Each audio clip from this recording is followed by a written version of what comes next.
X left me for a good friend, so now I'm going to meet and work for their favorite artist, by user What Up Thugs Bunny.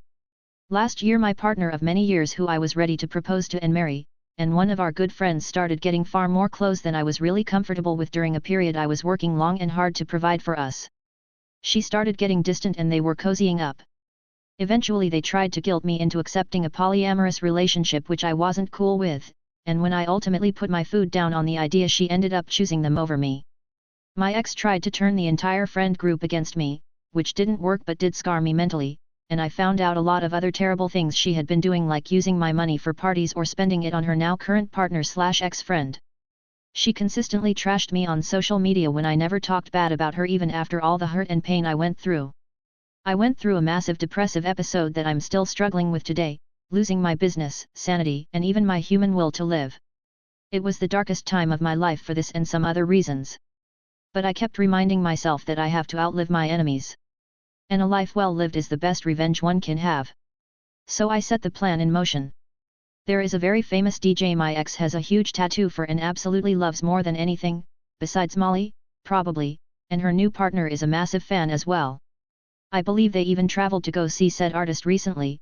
Travel was our big thing I got her into. And while I had this plan for a while I kicked into overdrive and finally got it done after finding that out.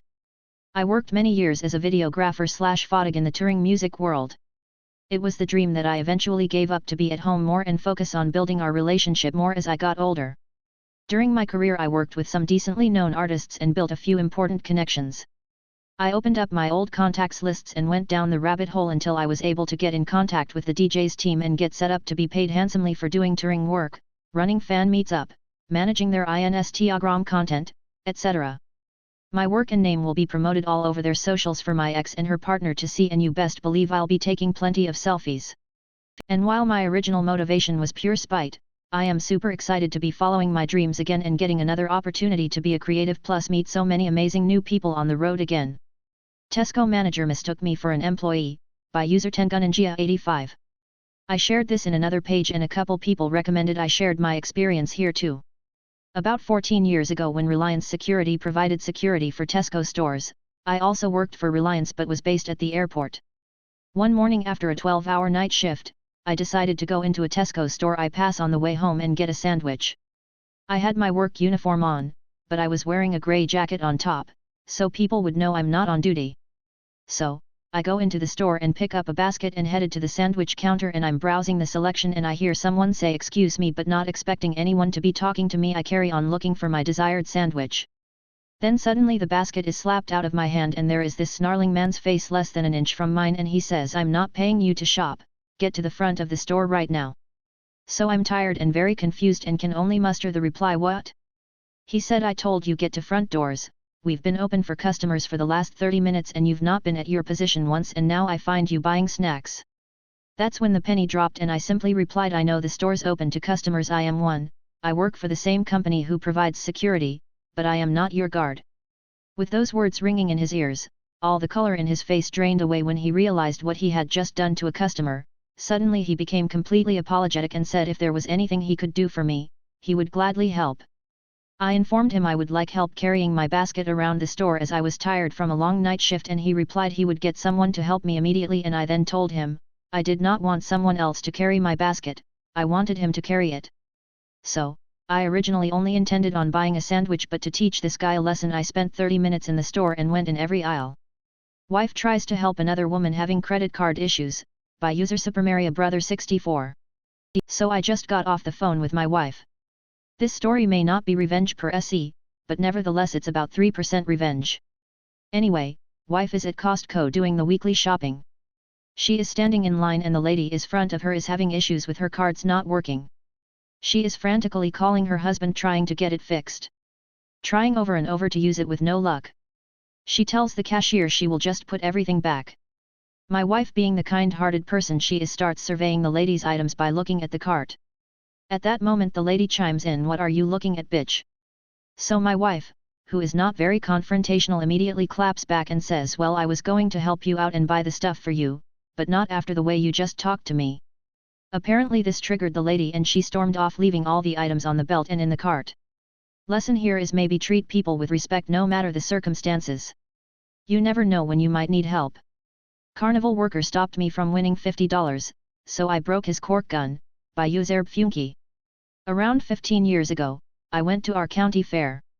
Usually, I just eat all the junk food. However, I saw a game that used a cork gun where you shoot little wooden targets off of a rail and win whatever prize is strapped to the target. I was pretty excited to try it because my grandpa taught me how to hold and shoot a BB gun, and anytime we visited, I would just shoot his BB gun all day because they didn't have a TV or games or anything, so that was the only fun thing to kill time. In the game, you got unlimited shots for $2 until you knocked down a target. I paid for one game, shot down a plastic kazoo, and as I was about to turn leave, I noticed a target with a $50 bill on it. I asked the worker if that was a real bill and he said it was. During my first game, I noticed the sight on the gun was off by one target to the right, so if I aimed for a target, it would shoot the one just to the right of it. During my second go at it, I just aimed at the target to the left and hit the $50 bill squarely in the center. Clearly, the target was weighted because it rocked back a tiny bit but didn't drop. So, I kept reloading and aiming just to the left of the bill. I was a fairly good shot and didn't miss a shot the whole time I was playing the game. After a few shots, I noticed it was slowly inching back and I was starting to get excited. Another 15 to 20 shots later, the carnival worker was putting another target back that someone else shot down, reached up, and moved my target back to the front of the rail. I am non-confrontational by nature, but I was fucking pissed cause it took a while to get it close to dropping, so I just kept shooting at it knowing it was a virtual guarantee that it'd drop eventually.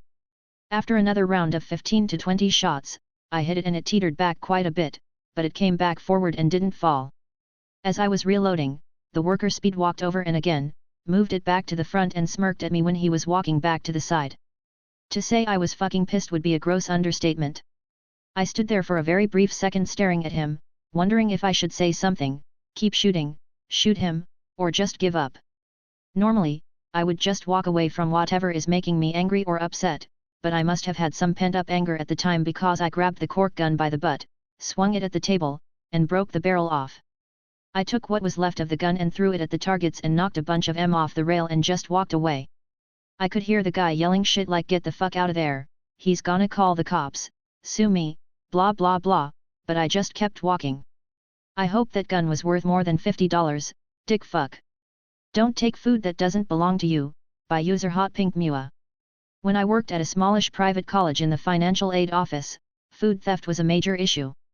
Once, I set up a really nice strawberry shortcake spread for one of the gals' birthdays, along with a note that said, for ______________________